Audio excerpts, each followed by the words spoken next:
So if you're new to wedding photography and you're still struggling to achieve getting bookings in, or bride and groom's interested in your work, you probably come across things called wedding shows, wedding fairs, or whatever it is in your local area. And you're probably thinking, is this actually something that I want to invest my money into? Because they're not cheap and they do have some drawbacks potentially. And I want to just show you some behind the scenes kind of stuff for what we as working professionals actually have to do at these shows. Now, the footage is not perfect. I recorded some of it on my phone, whatever. It's got a little bit of interference, so just accept it for what it is. But it's more about just trying to show you what we do and what you might want to do, which is more importantly, it's a learning thing. So have a look. If you like it, hit like. Cheers.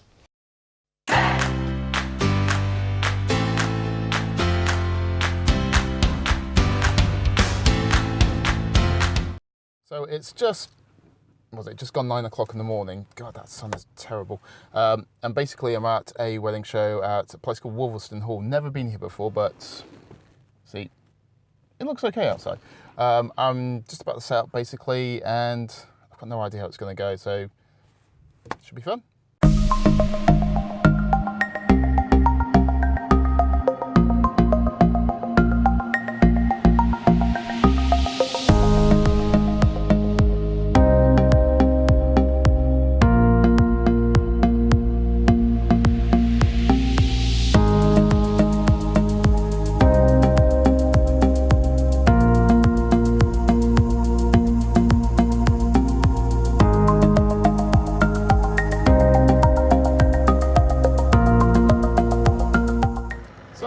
Bloody Brighton. It's a really nice day actually.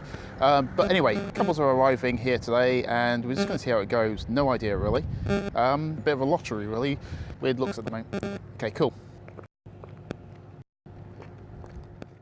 So one of the drawbacks of wedding shows excuse me, is just how much they cost, and whether you're going to get a return for your investment, because sometimes they cost £200-300 or dollars or whatever it is, and you don't know if you're going to get anything from that. You don't know that a bride and groom are going to book you.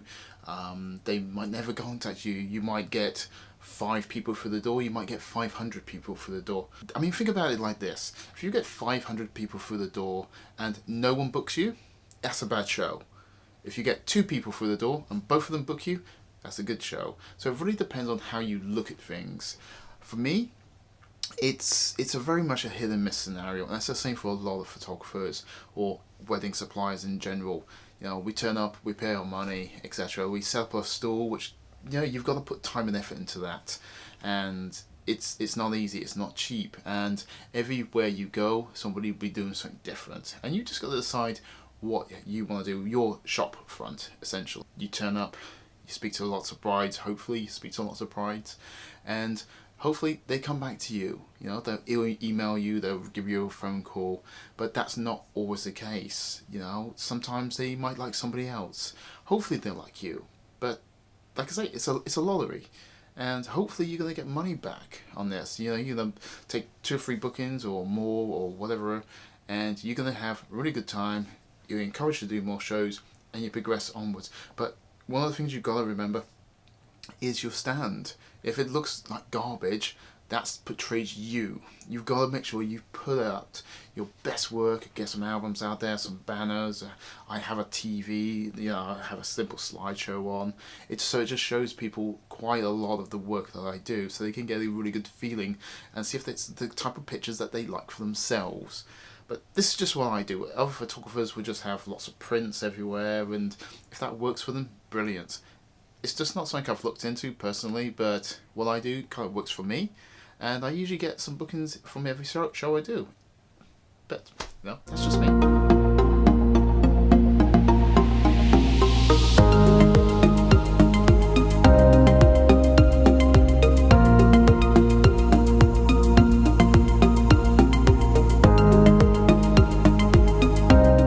Saying, always remember your stand and how you present yourself. That's how people will see you in the public eye. They want to make sure that whoever they're hiring for the wedding photography, it's the right person for them. Do they get on with that person? Because if you come across and you're a bit arrogant, or you're just going in for the hard sale, that shows what kind of person you're. That shows what you're really interested in. Don't start with the sale. Start with, hi, have you got a wedding photographer? Have you got a venue? Have you got a wedding date? You'll be interested in them as a person or people, because there's nothing worse. If a salesman comes up to me and just goes in for the hard sale, it kind of puts me off quite a lot. So don't be that. Be interested in them. They're gonna find you a lot more approachable, and you're gonna get more bookings this way. So that's kind of like my top tip. Just be yourself. Don't go in for the hard sale. Go in and try and talk to them as real people, because they are real people. They want somebody there that's going to capture the day, that however they want it is. If it's a lot of times, it's a lot more natural pictures that we get asked for. A lot less kind of stand around posing and stuff like that. Couples aren't generally interested in at the moment. Certainly here in the UK, they want a lot more natural, relaxed kind of feel to the flow of the pictures. Feel to the flow doesn't even sound right. Be yourself, enjoy it, and you'll be fine. One of the really good things about wedding shows is being able to network with other suppliers. And don't be scared to actually go up to and speak to other wedding photographers as well. You don't know who they are. They're people as well. They're genuine people. They just want to make a living, no different to what you want to do. But just go to them, say, hi, I'm Andy. I'm a wedding photographer. How are you doing? Because they're going to most likely have a different style of photography to you. It means they just do something different. And bride and grooms, they will choose you because of your style, your personality. And if they will go for somebody else, then that's what they're into. There's always going to be people that book you for your style. But definitely speak to other suppliers, whether it's cakes, florists, whoever it is.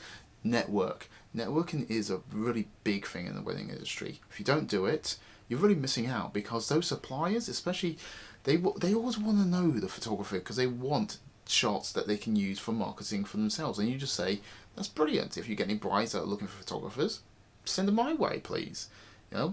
And it really, really, really helps. I can't stress that enough. Just network as much as you can. Let's say you do a wedding show and you're waiting 5 days later and you haven't heard anything because, I don't know, they just want to book somebody else. Don't be disheartened. We've all been there. I've done wedding shows where I may have done 3 in a month, let's say, and I've heard absolutely nothing from bride and grooms, and I never get a single booking from those shows at all, and I'm out of pocket. This does happen to everybody, all suppliers, so don't be disheartened. Just keep going, keep doing what you're doing. Obviously always look to improve, certainly, but just keep going, because there will be other shows that you might pick up 10 weddings, but you might do a show the next day and you get 0. It's a lottery.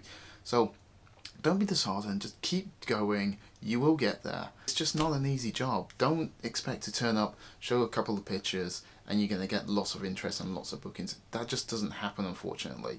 It's a really difficult job. That sounds really terrible.